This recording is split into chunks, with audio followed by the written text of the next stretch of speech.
Alrighty, good morning. This is Luminara Serdar with Autism Transformed. I'd love to bring you information about how to help your child with various behaviors, not just about autism, but ADHD and sensory processing disorder, any kind of neurological delay. And so today it is July 23rd. Oh my goodness, nearing the end of July already of 2021. And I have as a guest today, Dr. Scott Saunders, and I'm just going to pull up his introduction so I can say the right thing.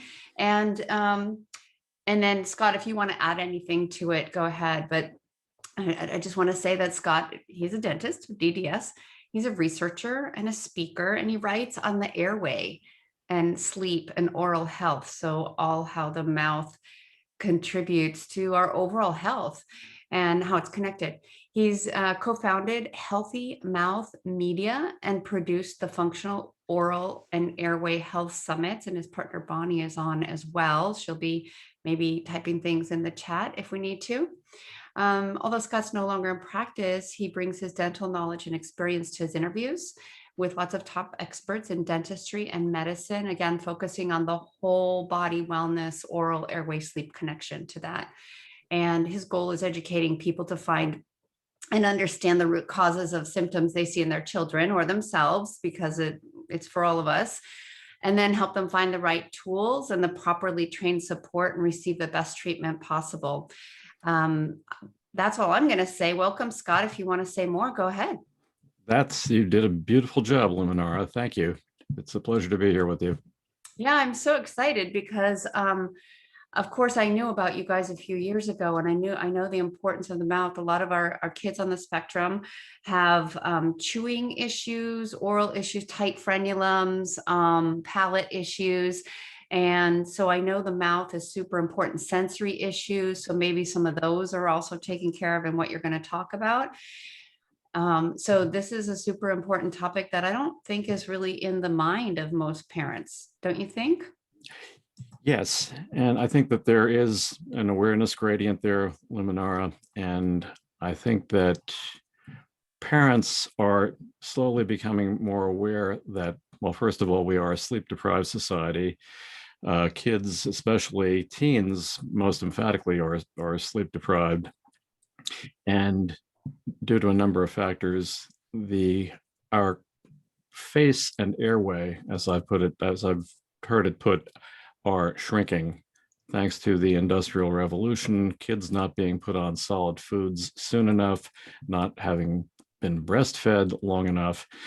This affects the development of the jaws, and when the jaws develop too small, as they very frequently do, this puts pressure on the airway, and the developing airway does not develop sufficient volume, and that causes breathing problems, especially breathing problems during sleep.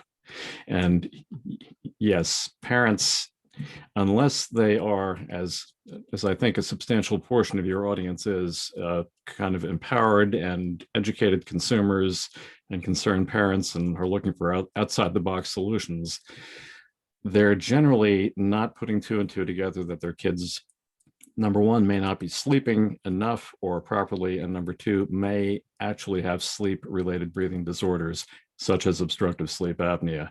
And this is literally a global pandemic among adults and kids. So yes, there's a lot of education of a lot of parents to be done, and an aware, informed audience base such as yours, I think is a really great place to start.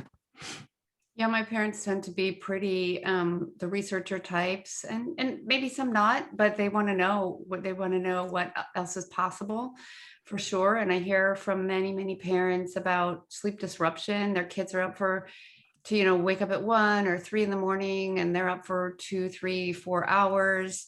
I think there's a cortisol connection. There's some other biochemistry stuff, but if they're not breathing properly, or they don't have enough oxygen, that's definitely an issue. Can you just say what's so important about paying attention to breathing and sleeping? How kids might be healthier, like how can we find out about I guess I'm asking too many questions. Just go ahead and start and tell us what you know about breathing and airway. It's fine. First of all, I'd like to point out that very few physicians or dentists are trained in the structural problems that can underlie breathing problems. But if we get it down to a very basic level, the most basic function in human physiology is, of course, breathing. Breathing is what allows us to get oxygen into every cell in our bodies, basically. And the most important of that being the brain, especially if you're talking about kids, you're talking about a developing brain. And when the brain does not get enough oxygen, as it does when a child can't breathe properly, then it can't develop properly. And it also fosters more of a pro-inflammatory environment. And that's true of adults as well as kids. And inflammation can affect the brain as well as it can affect the oral tissues, and the two of those communicate, and they're very, very close together. So simply put, to answer your question, if you can't breathe, you can't get oxygen to your brain. If your brain doesn't get enough oxygen, it can't develop properly. And that is probably most apparent while you're sleeping or while you're trying to sleep. And if you stop breathing during sleep, or if you don't breathe adequately during sleep, your brain senses that and makes you gasp and wake up, which you may not remember. And this can happen hundreds of times a night in a case of severe obstructive sleep apnea. And I know this from personal experience because I myself suffer from severe OSA, and I'm still on my quest to get the right treatment. So we need to breathe, we need to get oxygen to our brains. And sometimes, the human brain is very resilient, Luminara, and very often kids can go on and they can soldier through and, put up a brave face, but sooner or later, if the developing brain is not getting enough oxygen, it's going to show up in school. It's going to show up very commonly as a behavior problem, such as ADHD or the autism spectrum, as your audience is probably more familiar with. There is some overlap there too, and there's evidence that poor sleep and poor breathing can affect both of those. And the end result is the kid is just not prepared to deal with the challenges that he or she that life is going to throw at him or her in order to thrive appropriately, as every kid should. Yeah, in my many trainings, especially with the Medical Academy of Pediatric Specialties, excuse me a second. One of the big interventions that I see used with autism is hyperbaric oxygen chambers. And so this really speaks to, if we're not getting enough oxygen, what you're doing is just pressuring in the oxygen. So I'm just curious if there's a connection there, but I mean, that's just amusing. But you mentioned OSA, obstructive sleep apnea. Can you describe that a little bit for people? Yes, OSA, or obstructive sleep apnea, is the most common sleep-related breathing disorder. And basically what that is when you either stop breathing altogether technically you have to stop for 10 seconds or more during sleep, but that's kind of an arbitrary guideline. Or if you don't breathe, that's called an apnea, which is an absence of breathing. Or if you stop for less time than that, or you're breathing but not breathing well enough, that's called a hypopnea, or you're literally under breathing. And measuring how many times this happens per hour gives you what's called the apnea-hypopnea index, which is the main parameter, along with blood oxygen saturation, which of course is also very important, that's measured on either a hospital-based sleep study or a home sleep study. And there are some telltale signs that some may be passing off as just normal that are not normal. And the biggie there is snoring. There's one estimate that says, and I think this is underestimation, 27% of kids snore. I think it's probably higher than that. But snoring is almost always a sign of a sleep-related breathing disorder like OSA. Did I give enough of a definition for your audience to know what OSA is? Is there anything that wasn't clear? No, No, I think I got it. And just having been to a dentist who works with oral airway health this week, coincidentally, I'm even more understanding personally, like the importance of this. I'm just curious, like, how would a parent know? Like, what would the signs be that they'd see? I have a lot of people. I actually had some people write in with some questions, and I hear this all the time. My son's a mouth breather. My daughter's a mouth breather. So is that one of the signs that that they might not be getting enough air, especially at sleep? Yes, and I do have some graphics that I can show if I'm able to share Oh, my let screen, me make sure you can do that. and pictures will, I hope, be Yeah, I worth a think that's a thousand great words here. idea. Yeah. So yeah, go ahead. You should be able to share. Oh, wait, no. Now. Okay, share screen and PowerPoint. Share. Here we go.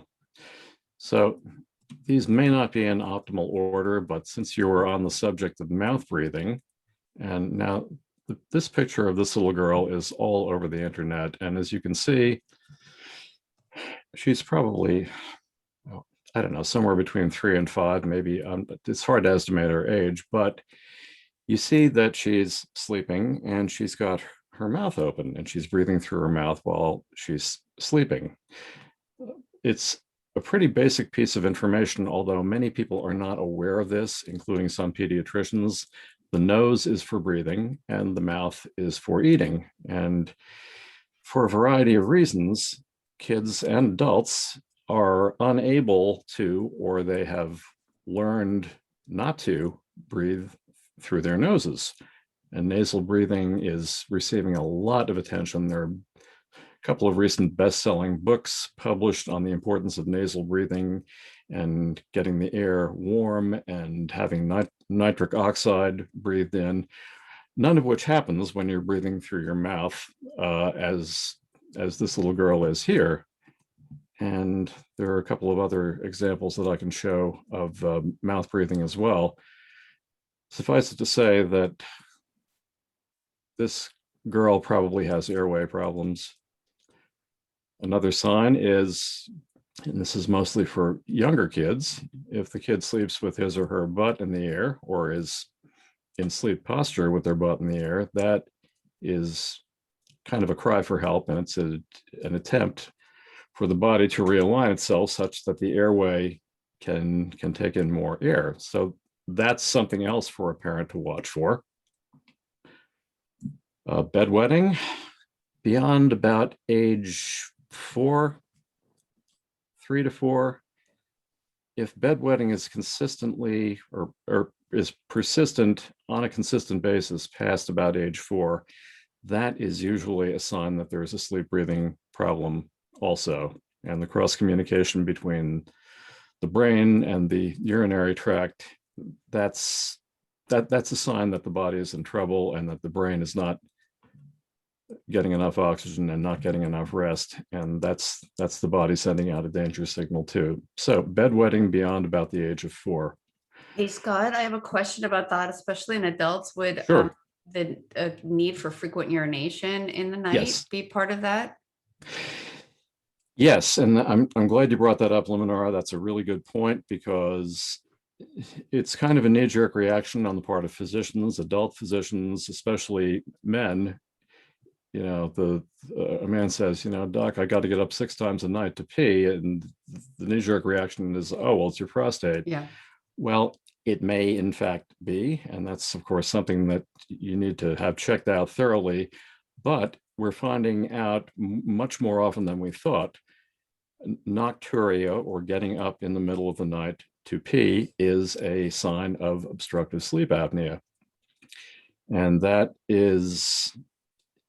it has to do with vasopressin, or antidiuretic hormone, that is secreted by a portion of the middle of the brain. And when the brain is improperly rested, the synthesis of that hormone gets thrown way out of whack, and the brain isn't producing enough of it. Hence, the urinary output is not going to be conserved like it usually is, and you're going to be putting out more urine. And that could be as a direct result of your brain not sleeping properly. And again, one of the many ways the brain tries to communicate with us, hey, I'm not getting everything I should up here. You need to change some stuff up. Mm-hmm. I also wanted to say I hear this a lot, kids bedwetting, and I mean, it might be other factors contributing as well. And then also I wanted to say my dentist I just saw this week, his two kids had their and I'm sure you'll get into it. He had their airways fixed, so to speak. I'm sure you'll tell us how. And they were both bedwetting at ages like 5 and 6, and that stopped. So once their jaw, once they were corrected. So yeah, just a little anecdotal evidence.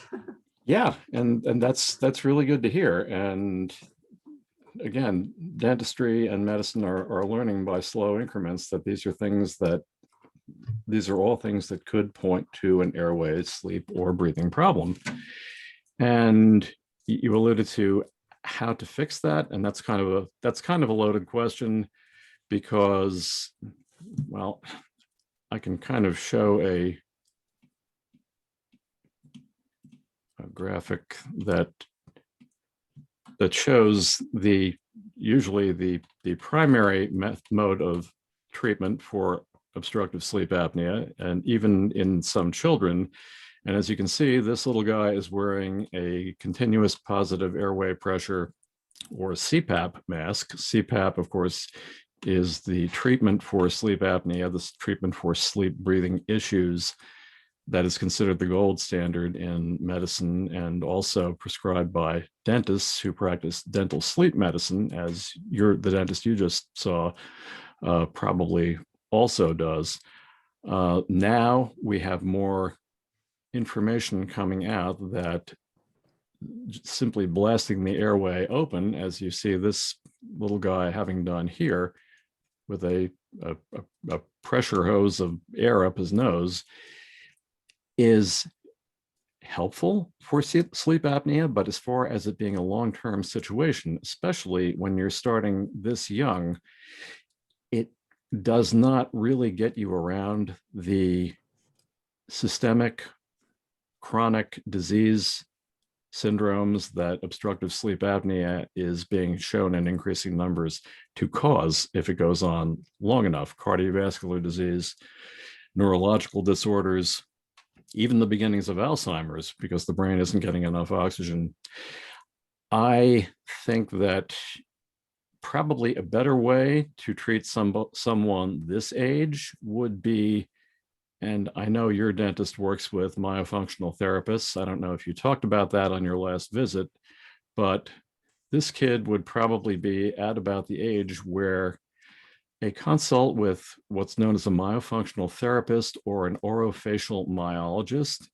And in the in the PDF that we're going to be hooking people up with, there are resources, including a society of orofacial myologists these are people that are very highly trained, they're very experienced, especially in early intervention in kids with breathing problems such as this.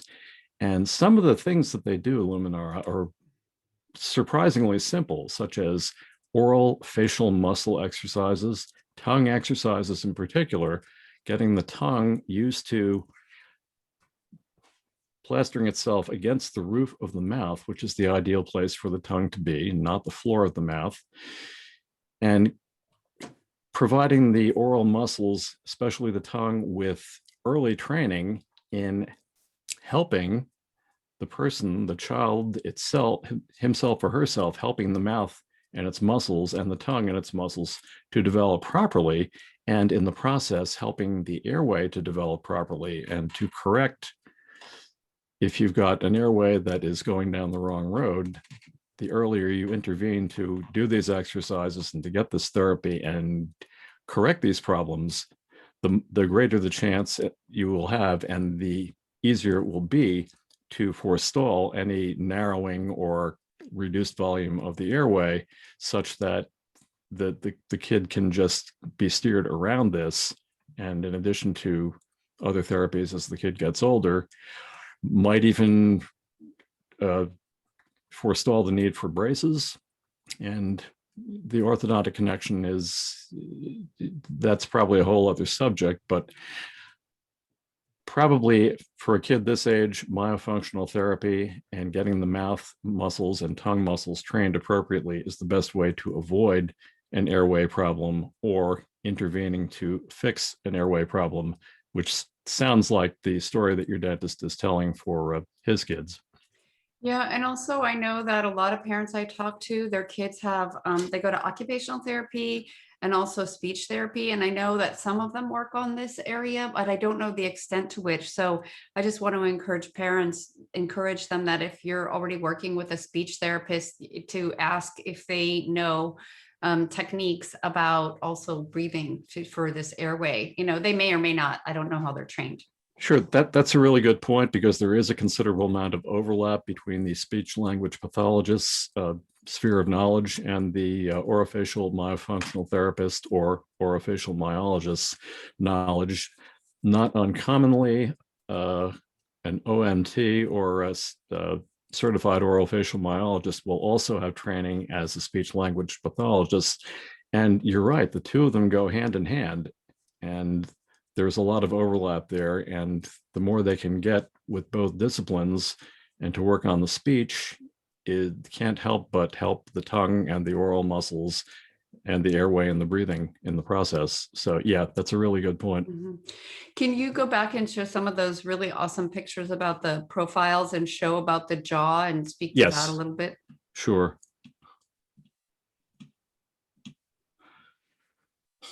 One of the first things that I would strongly encourage any parent to do would be look at your child in profile. The two things that jump out about this kid are you can see that the chin is too far back. The dental term for that is retruded. Simply put, his lower jaw is way too small.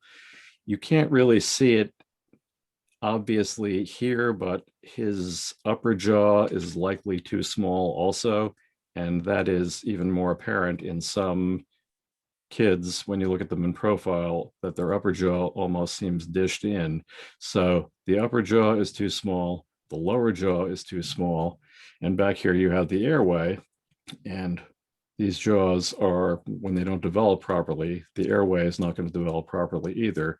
And the older the kid gets, the more pressure the jaws that are too small and pushed too far back are going to be placing on the airway and likely creating a sleep breathing problem.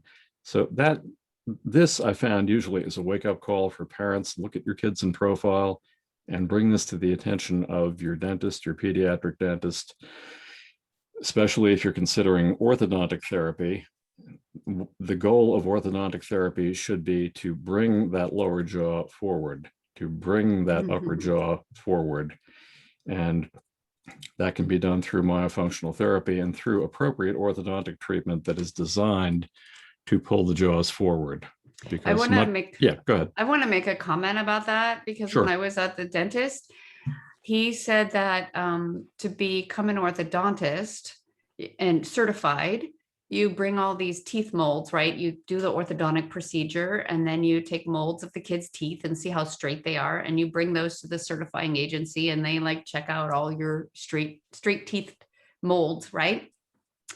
But there's nothing, and then they get certified, but there's nothing that says, let's look at who that child was and what their symptoms were before and after and what their jaw looks like. Is the jaw retruded, like you said, what that looks like. So all they're looking at is the straightness of teeth.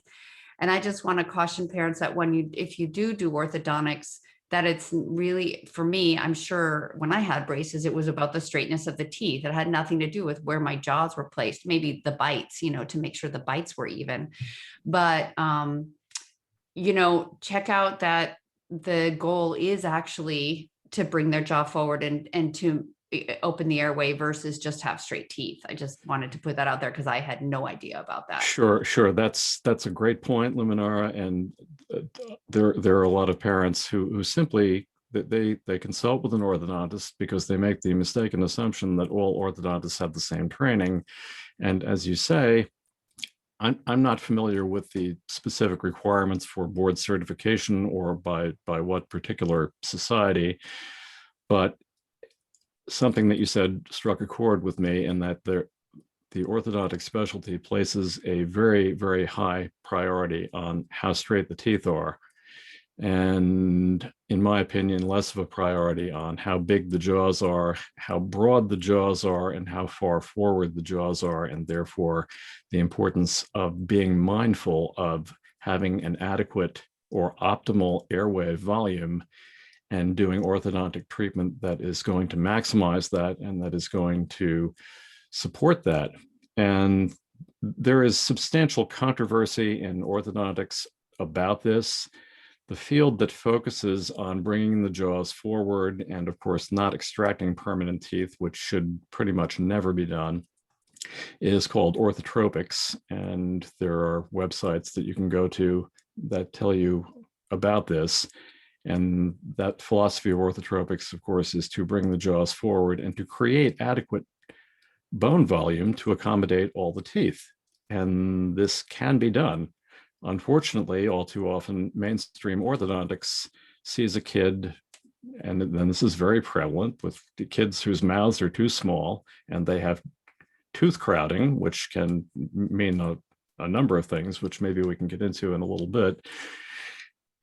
And the solution that mainstream orthodontics proposes is that we take out 4 permanent premolars and, push the remaining teeth together. And to me, that makes no sense. And to the people who are in the orthotropics school of thought, that also makes no sense. Yet mainstream orthodontics does continue to do this.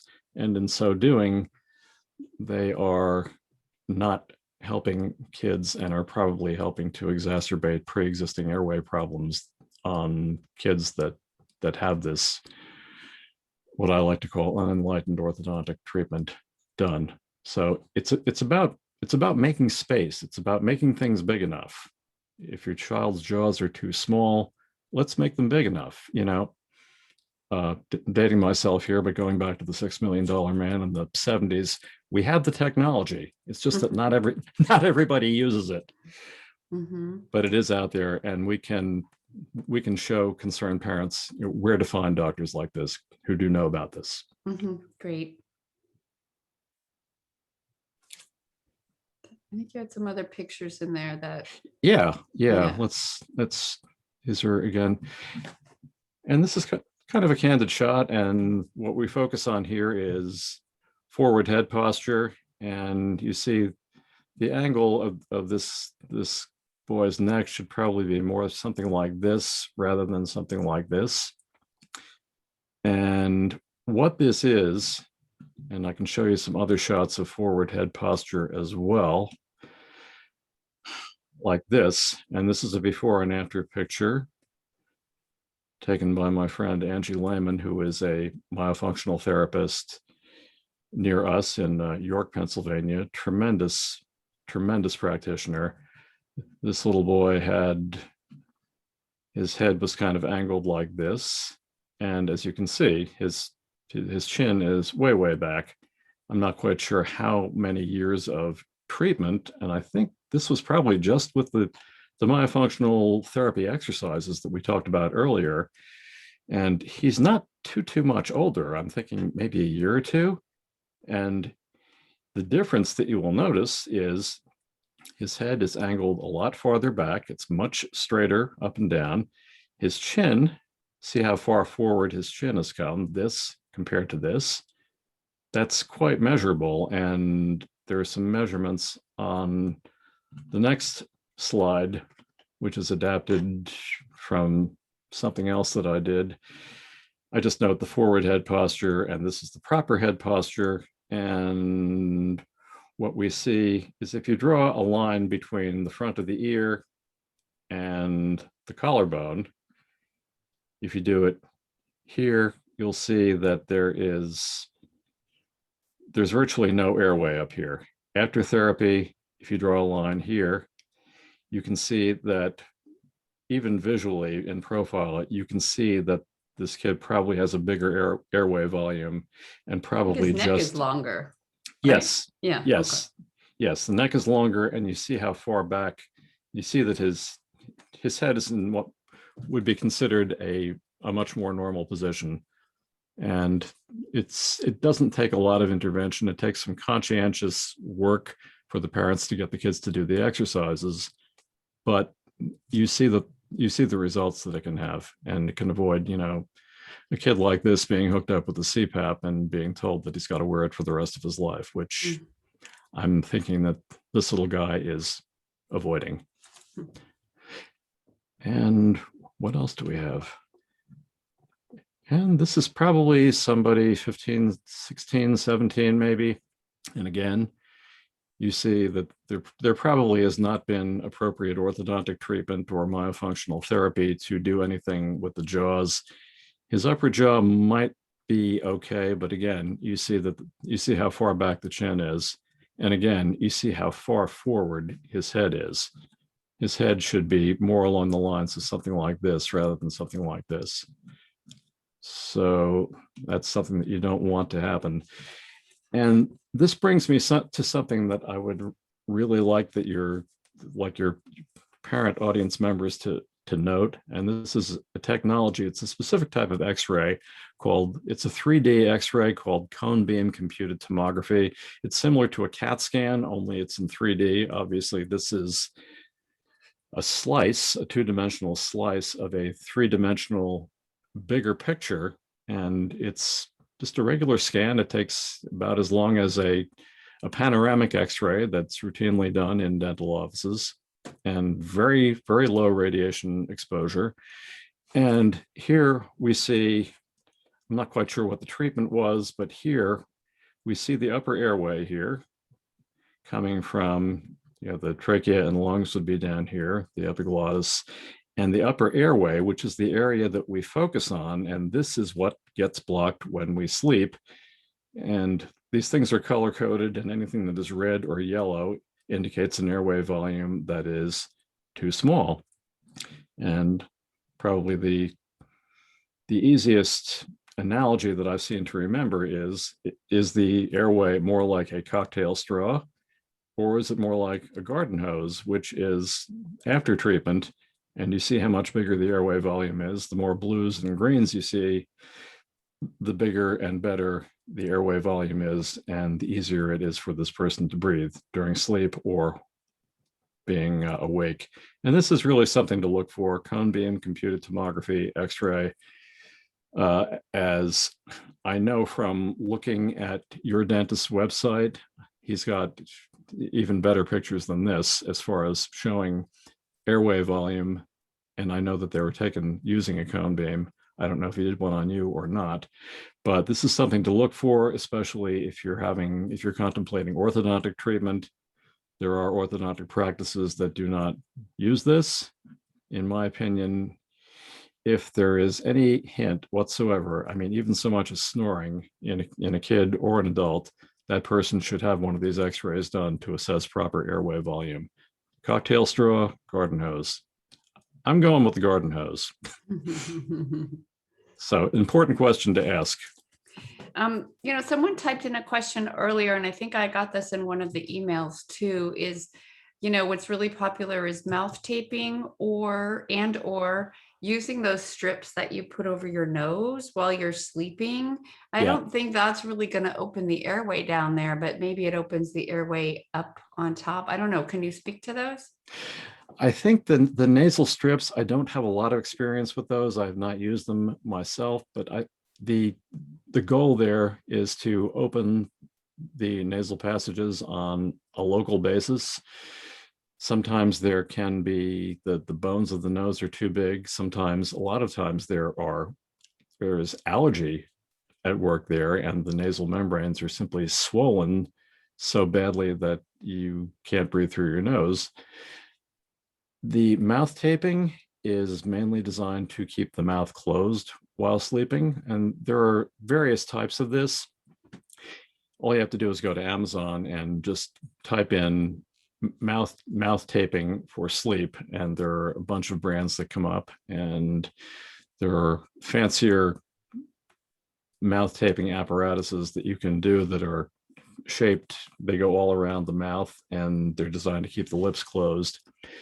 And the objective here is to not breathe through your mouth while you're sleeping, and to only breathe through your nose while you're sleeping, provided, of course, you can breathe through your nose, which, for some of the reasons I just stated, you may not be able to. And that's why, allergy and the nose itself needs to be evaluated in a kid with a sleep breathing problem, just to make sure that he or she can breathe through the nose, and to rule out allergic rhinitis or another type of allergy that could easily be treated with over-the-counter allergy medication, to help get a handle on whether or not that is the problem that is preventing proper nasal breathing. So part of the checklist that you'll see that you can go through to eliminate this. And yes, mouth taping, I know people who have used it successfully and they rave about it. But I don't see that as opening the airway anymore. It's just that you're redirecting the flow of air through the nose. Right. And mouth taping per se probably is not going to open the airway itself. Again, this is a lifestyle problem. And with a lifestyle related disease, or condition, there are many causes. And lack of nasal breathing is another cause of the brain not getting enough oxygen, whether it be related to OSA or not. Yeah, right. The taping of the mouth is simply to keep the mouth closed, because otherwise you end up like the little girl in the first slide I showed you. She would be a good candidate for mouth taping. I want to say too that kids who aren't breathing through their nose, I talk to a lot of parents whose kids have chronic sinusitis, chronic drippiness. Even adults have some chronic postnasal drip. And what I find, just looking at the whole body, is there can be a lot of chronic infections, biofilm in the nose, mold. So these things, and also large tonsils because of chronic infection. So these things can all contribute. So it can be many things. Oh, absolutely. And the inflammatory process that goes along with all of these, I mean, just something as basic as an inflamed nasal membrane, chronic sinusitis, that can really impair proper breathing. And inflammation can go anywhere in the body. It can go from the mouth to the brain, from the mouth to the gut, and it's all part of the same continuum. And we now have doctors and dentists that are beginning to adopt more of a systems biology approach, which views all of the systems as being connected instead of separate. So inflammation in one part of the body. What a concept. I know. Hey, can you speak a little bit to tongue tie or tight frenulums? I had a client recently whose son got the bottom frenulum like under the tongue clipped, and then also there was something on the top lip. So just, can you speak to how that can contribute? Or, I mean, if we're seeing more and more of this? Sure. I don't know if we're seeing more and more of it. I think more and more of it is being noticed. More and more of it is being diagnosed. Let's start with tongue tie, and that is the lingual frenulum, which is the band of tissue that anchors the bottom of the tongue to the floor of the mouth. If that did not develop properly, that band of tissue is going to be too tight or too small or too inflexible. And if that's the case, then the tongue is not going to be able to do its proper movement and its proper self-exercising capability as it would normally be doing. And it prevents the tongue from going up toward the palate, which should be the home of the tongue. And that goes along with a greater tendency toward breathing through the mouth and toward the muscles of the oral cavity not developing as they should. And what happens is it impairs the development of the mouth. The tongue, the importance of the tongue cannot be underestimated. The tongue has been called the rudder to the spine. The tongue it's the second muscle to start developing during embryonic development after the heart. So after the heart, your tongue is probably the second most important muscle in your body. And it is pivotal for development of the face, development of the mouth, and keeping in mind that all of this is going on within an inch or two of the brain and developing of the brain as well. And the palate, which is where the tongue should be residing most of the time, which you can't do if your tongue is tied to the floor of your mouth. The roof of the mouth is also the floor of the nasal cavity. And I've heard people can compare that to the dance floor. You need the floor of the nasal cavity to provide the biggest dance floor for what goes on in the nasal cavity as far as creating the biggest aperture through which to breathe. And tongue tie is being noticed in more and more numbers, and the pediatric dentists are really the ones that are taking the lead on this, and they're looking for it. Most dentists probably don't, most mainstream dentists probably do not look for tongue tie, but the aware pediatric dentists, some of whom Bonnie and I have interviewed, it's a routine item on their checklist. I don't know how many orthodontists who see a lot of kids look for tongue tie. Pediatric dental specialists are the ones who are really picking up the ball and running with it, identifying these the tongue ties, and they're also acquiring the proper training to release this surgically. And I notice you use the term clip. I'm not entirely aware of just how big the spectrum of qualification is for tongue tie release. Obviously, you would have to check out the credentials. Someone who is a pediatric dentist who is really looking at airway and the whole constellation of signs that could indicate a sleep or breathing problem is probably going to be the best qualified to diagnose and treat or release a tongue tie. And there is quite the involved surgical procedure involved in doing this. This can also be done by an otolaryngologist and an ENT physician. And there are various techniques to be used, some of which involve scissors, some of which involve lasers, or a combination of the two.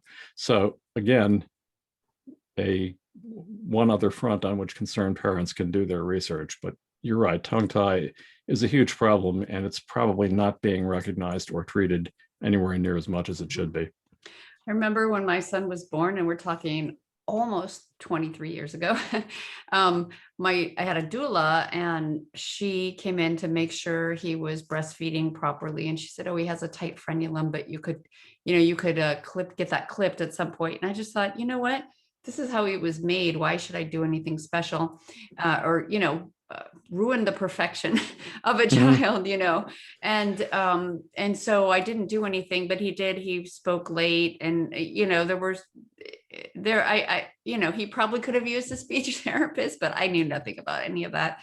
So I like to just leave nature the way nature is, but I do understand that we are looking at what can be I don't want to say fixed, what can be enhanced. We are perfect the way we are, but what can be enhanced that will give us more whole health. And like you said earlier, that this obstructed breathing can actually contribute to Alzheimer's. And I think you said cardiovascular disease and probably some other stuff. Oh, yes. So yeah, I think it's great to nip it in the bud, so to speak, and take care of it now. But you had some resources, like, I'm sure if I was a parent listening now, I'd be like, okay, who do I go see? How can I get this information? You have something like that, correct? Yes, we have a PDF that your viewers are going to be able to download, and there are URLs there that they can click on, and there's a lot of information there and just basic facts about sleep-related breathing disorders and what they are and what they do. And it's just a basic signs to look for. Yes. Yeah. Oh, absolutely. The most obvious of which, of course, is snoring. Snoring is not normal. It's not cute. it's viewed as, unfortunately, more toward the normal spectrum by medical and dental practitioners than it ought to be. I'd like to revisit something else that you asked me about that I did not answer, Luminara. Sure. The Oh, just before you say that, Bonnie put the link in the chat box for yes, everyone to go yes, grab that PDF. yes, excellent, excellent. Thank you, Bonnie. You mentioned the labial frenulum, and that, of course, is there's a band of tissue that anchors your upper lip to the upper part of your upper gums surrounding your teeth, and the same thing on the lower. And sometimes that is too tight as well. Yeah, I'm Along feeling it with with, my tongue right now. People can just yeah, feel it with your tongue. and by the same token, your lips are really, they're part of the whole, that same mechanism that your tongue and your all the muscles of your oral cavity are. They have a tremendous capacity to influence how your jaws develop and how your teeth develop. And if your lips don't have the mobility that they should, just like if your tongue doesn't have the mobility that it should, sometimes a labial frenulum release procedure on the upper or on the lower or both would be necessary as well. And I get what you're saying, Luminara, about, let's not mess with perfection. I understand that. However, we really need to bring in the concept of epigenetics here and effective environment on what may have started out to be perfect, but because of practices that have evolved over the last 300 years, have worked to narrow our jaws, to elevate our palatal vault such that it's too high and too narrow, and to reduce the size of the jaws such that it can't accommodate all the teeth. Kids are not eating solid food as soon as they should. They're not When being should they? because that gives the jaws resistance to chew against as their teeth are starting to come in, just when their teeth are starting to come in, maybe even a little bit before. Just, you're not going to start them out on really hard food, but something that is somewhere beyond, certainly beyond infant formula through a bottle, and beyond the mush baby food that occupies the place in most infants and toddlers' diets that it does now. They should be eating solid food starting probably between ages 2 and 3, and they're not doing that. They're not breastfeeding for the year's worth of breastfeeding on demand that the more enlightened practitioners are recommending that they breastfeed for. And I can understand why a woman would not want to breastfeed for a year, but if the trade-off is your child's mouth muscles are not going to develop normally and they might end up with obstructive sleep apnea, that's a choice they have to make, I guess. And these are all changes that have occurred fairly recently, and the result is the shrinking face and the shrinking airway in human beings. Yeah, I get that they're perfect on the inside. So what's happening on the outside that's interfering with that perfection, and can be remedied if we do it at the right time and if we do it using the right modalities. Sure. And I just wanted to put a comment about Weston Price, who was a dentist, and in the 1920s, that was his era.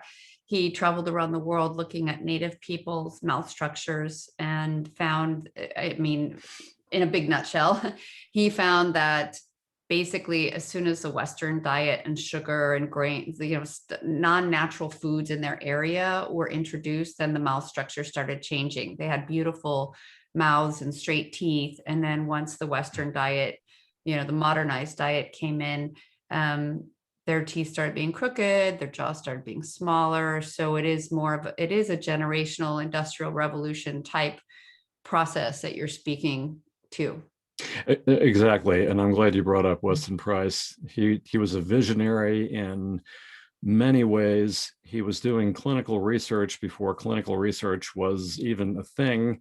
He has been very sharply criticized by some of the louder voices in medicine and dentistry, shall we say, for things that have made it, and findings that have made it inconvenient for the current mode of dental practice to practice the way that it does.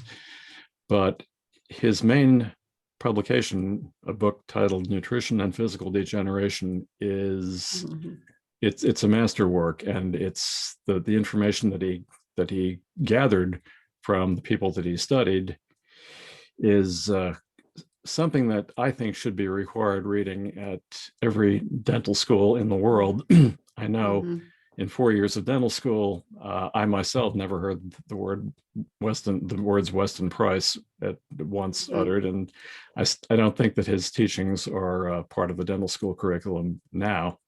But I would, one of the things that Bonnie and I are trying to do is change that, such that we're changing the way we educate dentists and the way we educate doctors, and resurrecting the works of Weston Price as some of the more contemporary enlightened dentists are doing now, I think is a very worthy and a very necessary effort.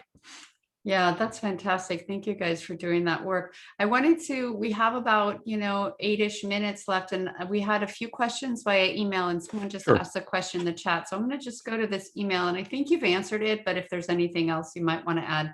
This is from Katrina in the UK. Her son has ASD, ADHD, hyperactivity, dysregulated sleep. He's a mouth breather at night. Is there anything you can safely do to promote nasal breathing in a child day or night? We did talk about the mouth taping and the nasal strips, but and the myofascial, the therapist. Right. Yes, the first thing that I would suggest would be to how old is this child? Sorry, he's 5. 5. Yeah, that's ideally myofunctional therapy should start probably a little bit before age 3, about the time that the child's first dental visit should occur. I don't know if the kid has seen the dentist yet. It sounds like the parent is on top of it, because there are a lot of diagnoses here. Myofunctional therapy and/or a good first step. Some kind of sleep study would probably be the next best step. You can get an at-home sleep test to assess whether he has this is a boy? Yes. Yeah, whether he has obstructive sleep apnea or not. And it's important to point out here, did I hear Katrina say that he has autism spectrum disorder as well as ADHD? Hyperactivity, dysregulated sleep. Right. So sure, and clear sign. And there is a certain amount of overlap, and we're still answering questions about that. But many cases of ADHD we're now finding are directly attributable. Not all of them, but some of them are being attributable to a sleep-related breathing disorder. Simply the brain not getting enough oxygen during sleep will manifest as attention deficit hyperactivity disorder, and the behavior that accompanies it. And my heart goes out to Katrina to be dealing with all these problems. You're doing a wonderful job, and just getting on something like this and asking the question it's a great start to continuing to help your son. It's that's probably the best thing that you could do to see how well he's sleeping, how well he's breathing, and at least if there is a relationship there, to be able to eliminate that through whatever treatment the sleep breathing disorder has, or what turns out to be the best sleep breathing disorder treatment. Myofunctional therapy, I think, would be the best place to start. He's got, would you stop sharing your screen so that we could see you? And then, sure. Thank you. And then your PDF, this information and I'll put it for those listening to the recording. Of course, it'll be in the email. Do you have resources in the UK for this type of therapist for Katrina? We have international societies. Okay. There are a couple of orthotropics-based orthodontists who are based in the UK, and if you go to that website, and if there are not resources in the UK itself, I'm sure there are. I'm sure that you will be able to network into Okay. into those through the resources that we're providing. And many of these societies have US as well as international practitioner locators. So if it's not directly listed, you could ask someone who knows someone and they could probably Okay. find someone for you. Okay, we have several more questions, so let's Sure. let's pick up the pace a little bit Sure. if we can. So V Lato, who's on, says, can physiology relate to congestion? Example, child does have rather small lower jaw and has constant chronic nasal congestion resulting in disturbed sleep, etc. Note, congestion continued despite no dairy, no wheat, and also present year round and during travel, suggesting not airborne allergy. Oh, I think you emailed me too. I remember this question. So, so there is constant congestion. So I would say you want to check biofilms and chronic infection there for that. But can Right. can physiology contribute to that congestion that you know of? Overall physiology, as far as the first place I would continue looking would be, there's no, you eliminated dairy, eliminated wheat. The first place I would continue looking at nutrition. And soy, eggs, corn are some big ones as well. Right. And this is obviously not my field of expertise, and obviously none of this constitutes medical or dental advice. But I would also check out, I don't know if this parent has checked out the child's sleep or breathing. Okay. Let's see. Okay, not sure. She was just asking if his particular physiology can be creating the congestion. I would it could be. Yeah. It could be. Physiology can cover a hugely broad spectrum of things. It can cover microbiome. Yeah, you alluded to that, finding out what microorganisms. There might be something. I'm just going to throw this out there. There might, if he's been evaluated for leaky gut, if there are things getting into his systemic circulation that are ramping up his inflammatory response, might want to get him tested for high sensitivity C-reactive protein to get an overall idea of how much inflammation is going on in his body overall. And just look at it from a systemic standpoint. If you want to look at physiology, you've got to find a practitioner that's going to be willing to go down that road with you. So sure. That's important.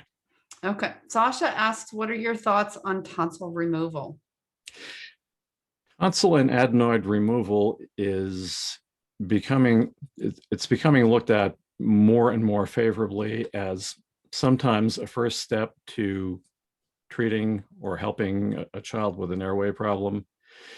Sometimes, and medicine has gone back and forth a couple of times over the last 3 or 4 decades. Do you take them out? Do you not take them out? Now the pendulum is swinging in terms of inflamed tonsils and inflamed adenoids being an airway obstruction. And there's a substantial amount published on taking out the tonsils and taking out the adenoids as a first step and a first hurdle, which very often produces dramatic results. It may not solve the entire problem, but it will rule out whatever airway obstruction adenoids and tonsils are causing, so that if there is still a problem, you can, whittle that down and eliminate or rule out whatever other causes of airway problems there are. In my experience, those are our lymphoid tissues that are the first responders to some kind of infection. So it's telling you there's something deeper. Yeah, but right. But there are cases when you would remove them, I think. Right. And there are, the ENT community has gravitated more toward taking them out rather than not taking them out. And I hear you when you say, yes, it's important lymphoid tissue, and that kind of goes against migraine also. But sometimes you have to weigh that against, is the brain getting oxygen? Right. Which is more of an immediate concern if you're going down that road. Okay. So Maurice from Ontario, Canada says, my grandson is 7.5 years old and the baby teeth are still very solid in his mouth. One tooth is growing behind the baby teeth at the bottom of his mouth. Should he get his baby teeth removed? That is a good question for a pediatric dentist, and that is considerably longer duration than would be considered normal to retain baby teeth. Obviously, you want to do x-rays. You probably want to do a cone beam computed tomography, 3D x-ray, as I showed you earlier. A pediatric dentist who is literate and conversant in airway and sleep would be the best place, the best next stop for that kid, because there's obviously something going on there developmentally or physiologically that is not right. Yeah, and Maurice, what I would say to that too, just from my perspective, is that usually when the baby teeth stay a long time, like what we see is like the body is low in energy. Like, so like I would consider mitochondrial dysfunction.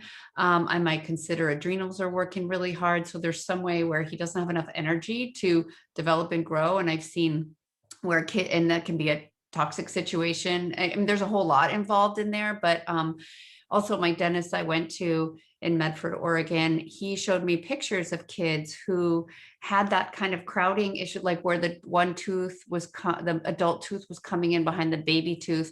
And when they widened, they were able to, I don't know if they used a device or how exactly they did it, but they were able to widen the bottom jaw and make it go out more. And then there was like actually space between the teeth.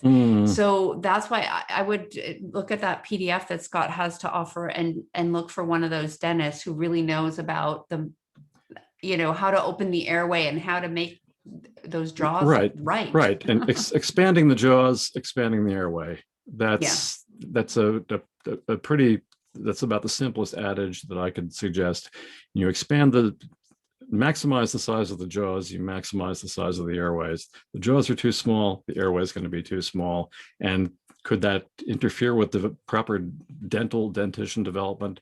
Yes, absolutely. So obviously a lot of factors to be checked out there. Yeah. Okay. So Diane is an SLP, speech and language practitioner, would recommend this patient be first seen by an oral motor and feeding specialist, not myofunctional therapist, to assess functional skills.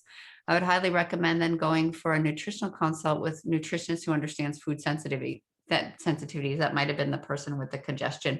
So there are many ways to approach it, right? Right.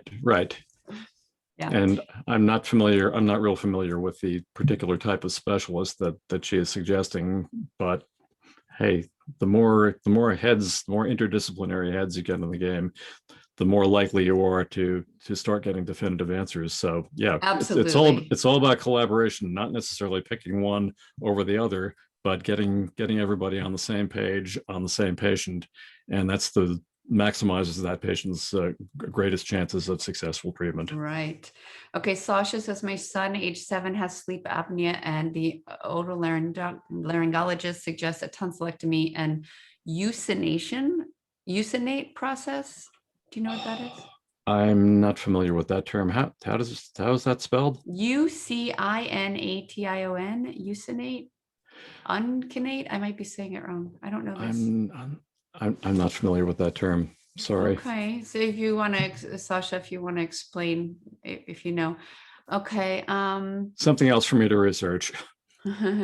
Yeah. Okay. Hi, Rupika. I see. I missed the type of professional who we should approach who can help find out if there's a sleep breathing disorder.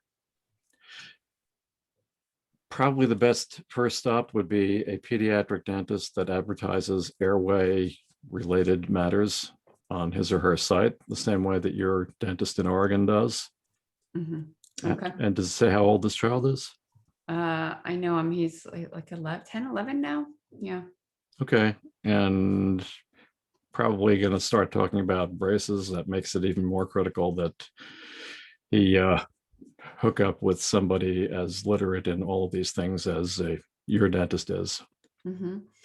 Okay, and then Bonnie added, just to expand on what Scott said, a consult with an allergist may turn up an allergy that's not obvious. There's a video link to our PDF on that topic, so make sure you check that out. Exactly. Thanks, Sasha, Bonnie. Okay, so that was Sasha again. Okay, and Diane says again, myofunctional therapists work with patients after 5 in most cases. SLP with oral motor and feeding training work with patients starting to feed solid food. So it's just more of specific function. And then I wanted to go to, let's see, who is this from? Alato, I think. So as one question, 4-year-old presents with lifelong nasal sinus congestion since 1 year old, causing a mix of overnight mouth breathing and interrupted sleep from nasal congestion, vigorous sniffing throughout the day, but seldom actual discharge, sneezing every morning, so multiple sneezes, dark circles under eyes, periodic scratching of scalp, symptoms persist year round, all seasons, presumably it's not allergies. What testing evaluation should be performed? How old is this child? This child is 4 years old. With nasal congestion, but no obvious discharge, sneezing every morning. Symptoms persist year round. So she's thinking, they're thinking it's not allergies, but mouth breathing. Yeah. Yeah, and probably an airway issue as well. It sounds like the nasal cavity is not as big as it should be. And someone who does pediatric sleep or ENT and is on board with diagnosing airway issues. Mm-hmm. So it could be a physiology. It's possible, and more likely developmental as well. I mean, there are umpteen different factors that we're not seeing here. It could be nutritional. It could be, once again, you would have to look at numerous variables, and you would have to see images just to see. You would have to see the bones inside the nose. Right. Maybe physiologically or developmentally they are too big, or there isn't enough space. There's simply too many variables to give an accurate treatment of that, or an accurate answer. So pediatric ENT. I would also think, I always go to chronic infection. What's toxicity? What's going on in the body nutritionally, toxic wise? The diet. The diet is my go-to answer, because the diet, our diet generally, if this is coming from inside the US, our diet, including kids' diet, is generally not what it should be. And again, the pediatric dentist is going to be able to give you a read on that probably the ENT community, it's going to be different. So the pediatric dentist who focuses on airway could not be, you couldn't miss. Okay, this question is from Shanta in Southeast Asia. My 14-year-old son is nonverbal autistic. He's been a mouth breather from the time he was about 3. Could this be the possible reason for his inability to speak? And then she says he has chronic sleep problems, and with puberty now is often aggressive. This is common. If breathing is the possible cause, are there natural non-drug methods to address these? Again, you would have to look at the size of the bones of the face, and that could be a likely culprit of why he can't breathe. If he can't breathe, his brain is going to be inflamed more, even on top of what's happening with autism spectrum disorder. And the size of the jaws and even teeth crowding, Luminara, is there is one study that was published just finding a statistically significant association between autism spectrum disorders and something as recognizable as tooth crowding, which of course is going to mean an awful lot of other things. But again, it speaks to the jaws being too small. It speaks to probably an airway that is too small. It sounds like he's not sleeping well either. So, and she's looking for a non-drug intervention. He needs a thorough workup, and he probably needs a sleep study. I mean, good luck with that with an autistic child, but they need to see how he's sleeping and how he's breathing. And if there's any way that they get him a cone beam x-ray, that would shed a lot of light on this. And Bonnie also chimed in and said, consider the environment, whether something invisible, quote unquote invisible, like mold could be a factor, or materials in the carpet or the mattress, something like that. Would you say airway, Maurice asked again, would you say airway problem is more common in autistic children? Is that what have you seen? Well, that's kind of a chicken egg thing. Is it more? My first reaction would be to say yes. The question is, did the airway problem contribute to the autism spectrum disorder, or is whatever is going on in the brain? I would say fix the airway and see what happens with the behavioral symptoms. As far as what is more common with, is one more common with the other, you should probably start with what you can fix, structural things that you can fix first, improve the sleep, improve the airway, and then see what happens with the behavioral symptoms. Mhm. Yeah, because once we're sleeping better, we detox better, and I Sure. find toxicity The really one of the roots. right, the brain in particular. I mean, the brain detox is why you sleep. If you can't sleep, your brain can't detox, and that's where the beta amyloid plaques come from. That's the brain trying to protect itself from a hyperinflammatory environment. So that's one of the first things that should be addressed. Mhm. Okay, Andre, we have like two more questions here from the email. Andre asks, can sleep apnea be detected at home with an at-home oxygen monitor such as this? And he says one that's called Get Well. I can put it up on the screen. It's getwellue.com for kids. It's an oxygen monitor, pediatric oxygen monitor. Can it be used to help determine if the sleep study is needed? So I got mine from my dentist. I'm not sure if you do you want to see this one? I can Oh, here. if you can show it to me, I'm not familiar with the brand. Yeah, I'm actually going to share my screen so Sure. people can see. Oh, share screen. And there it is. I'm going to move our pictures out of the way here if I can. Oops. Do you see our pictures? I don't see them. I see that you've started. You just see the website. I see you've started your screen sharing, but I'm not seeing any pictures. No, I mean, you don't see us in little pictures on the side. You just see the website.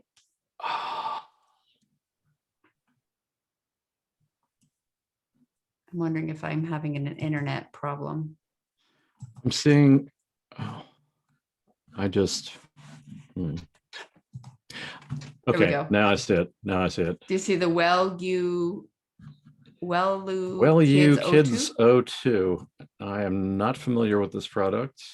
It looks basically like a pulse oximeter that sends data to the smartphone. And that could very well provide reliable data on what the blood oxygen saturation is. And obviously it's showing 97%, which is in the range that it should be. What that would not show you would be how the kid is breathing or not breathing during sleep. Obviously, if you see oxygen dipping down into the low 90s, high 80s, that's a signal that there's an oxygenation problem and that you would probably want to get a sleep study.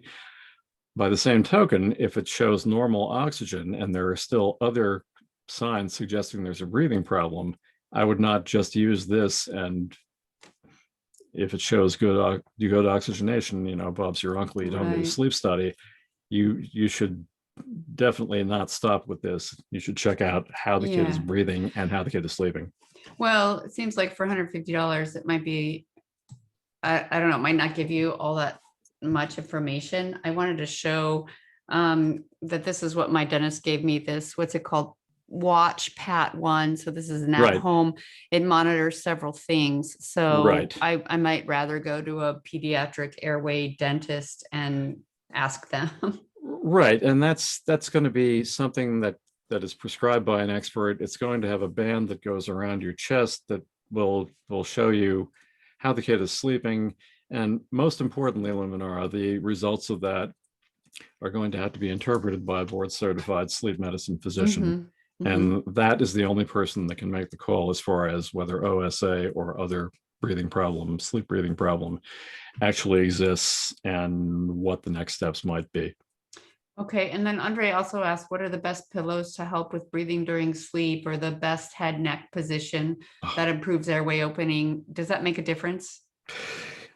I would say yes, it probably does. And if whatever pillow helps you sleep with your head in a more extended position rather than this kind of position. I can't recommend a specific brand. I can tell you that a myofunctional therapist, a friend of mine, suggested the pillow that I now use, which is called a ChiroFlow. It's a water-filled pillow. And my first impression is that that has been the best for me thus far. Whether it would be the best for somebody else, I have no idea. But the main feature is, if you want the airway to be in this position and less in this position. So whatever type of pillow facilitates your doing, that's probably what's going to work best for you. And your body will tell you if you're doing a good job with this in your comfort zone. Great. Okay, so this is the last question from email from Mohammed. Their grandson is 7 years old, autistic, aggressive, hits them and kicks them several times a day.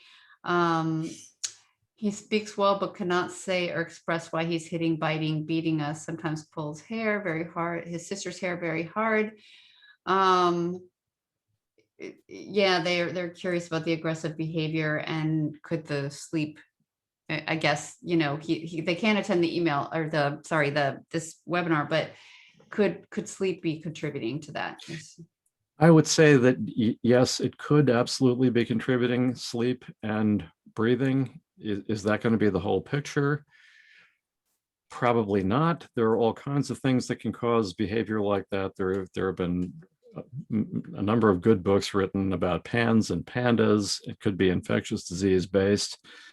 And finding the right team of interdisciplinary team of doctors, dentists, whatever, to help you tease that out.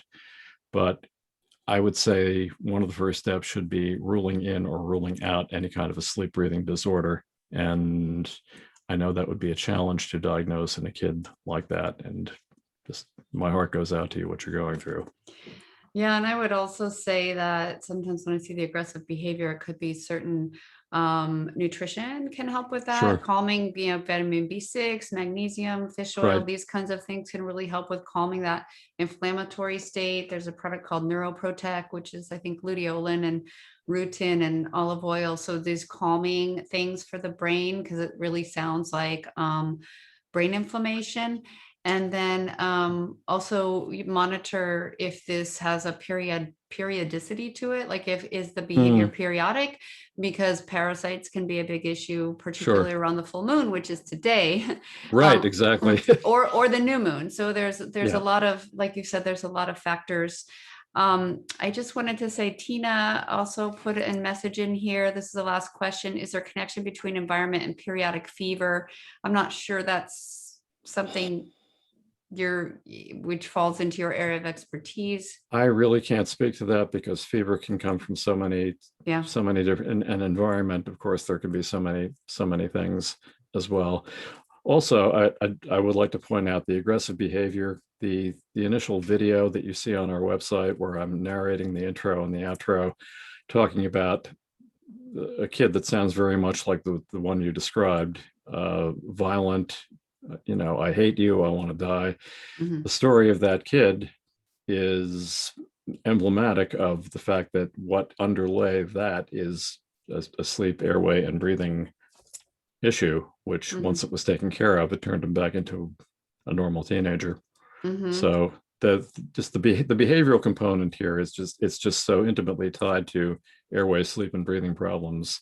You need to address both, and sometimes you hook up with doctors that are only going to address one. It's just the interdisciplinary scope and spectrum of how all these multifaceted conditions fit together that need to be addressed. And I know it's a tremendous challenge, but the payoff would be so incredibly worth it. Yeah, I think it's really great to investigate this. It's a really good avenue that we mostly don't think about. And I also wanted to say that V, who was on the call, she wanted to express her gratitude. Dr. Saunders just wanted to say thank you for sharing your expertise, even when researching information was not readily available. This is a very under-recognized issue. Thank you, Luminara. So Much parents aren't, appreciated, V. Thank you. yeah, so parents aren't even able to find this information. So thank Uh, goodness you guys are here and that you have your PDF that people can get and And we're always looking for, resources. yeah, we're always looking for new ones too. So stay tuned. Yeah, well, thank you so much. We went way over time than I anticipated, and I appreciate your time and your My pleasure. expertise and staying with us and everyone asking your amazing questions. So Thank you so thank much you. for having me on Luminara. It's been a pleasure. And thank you to your wonderful audience also, and their dedication to finding the answers to these questions. Thank you. Yeah, Keep yeah. asking the questions. Yes, good point. Okay, Okay. Take bye-bye. care. Thank you. Bye-bye.